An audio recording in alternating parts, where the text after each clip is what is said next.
Kwa sasa dunia ya soka imeingia kwenye enzi mpya kabisa. Enzi ambayo wachezaji wakubwa hawapigani tena kwa mabao, vikombe na rekodi, bali kwa umiliki, ushawishi na maamuzi ya ndani ya vilabu. Soka la leo halichezwi uwanjani pekee, linajengwa kwenye ofisi, mikataba na uwekezaji wa kimkakati unaobadilisha kabisa maana ya kuwa mchezaji wa kulipwa. Kwa upande wake, Lionel Messi jina lake linaendelea kuwa katikati ya mjadala wa mabadiliko haya makubwa. Lionel Messi ameinunua klabu ya Unión Esportiva Cornellà kwa 100%, klabu ndogo iliyopo Catalonia, eneo ambalo lina uhusiano mkubwa na historia yake ya soka akiwa na FC Barcelona.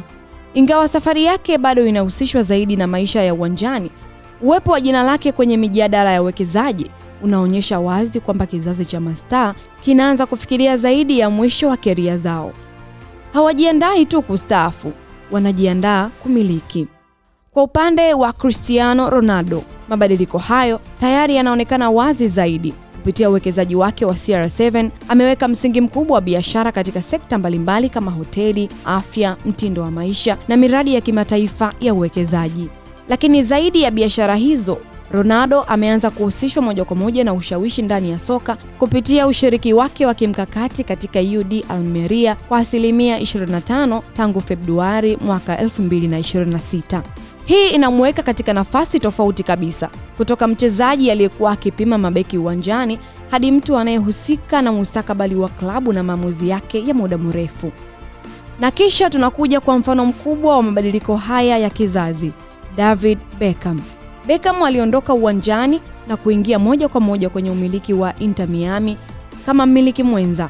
Lakini tofauti yake kubwa ni kwamba hakununua tu klabu, alijenga kuwa brandi ya kimataifa. Inter Miami sasa imekuwa kivutio cha wachezaji wakubwa duniani na imebadilisha kabisa taswira ya soka la Marekani, ikionyesha jinsi mchezaji anaweza kubadilika kuwa mjenzi wa taasisi ya soka.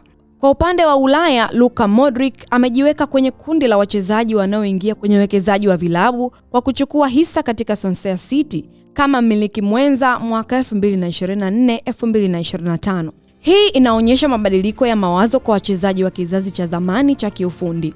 Wanaanza kutumia uzoefu wao wa miaka mingi ya Champions League na La Liga kuingia kwenye maamuzi ya uongozi wa klabu.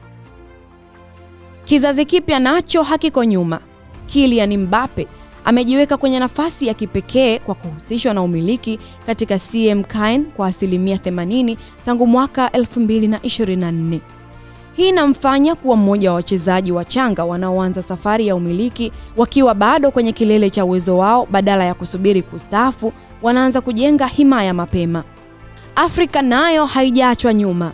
N'Golo Kante amewekeza katika Royal Excelsior Brighton kwa 100% tangu Julai 2023, klabu ya daraja la chini, kwa lengo la kuimarisha mfumo wa maendeleo ya vijana na kujenga msingi wa muda mrefu kwa klabu. Ni aina ya uwekezaji unaoonyesha falsafa ya kujenga kutoka chini kwenda juu. Vivyo hivyo, Sadio Mane ameweka nguvu zake katika klabu ya Bournemouth Foot 18 akiwa na hisa nyingi au mwanahisa mkuu tangu Oktoba 2023, akilenga kusaidia kukuza vipaji na kuimarisha miundombinu ya soka la nchi. Hii ni hatua inayochanganya mafanikio ya binafsi na kurudisha kwa jamii kwa njia ya moja kwa moja.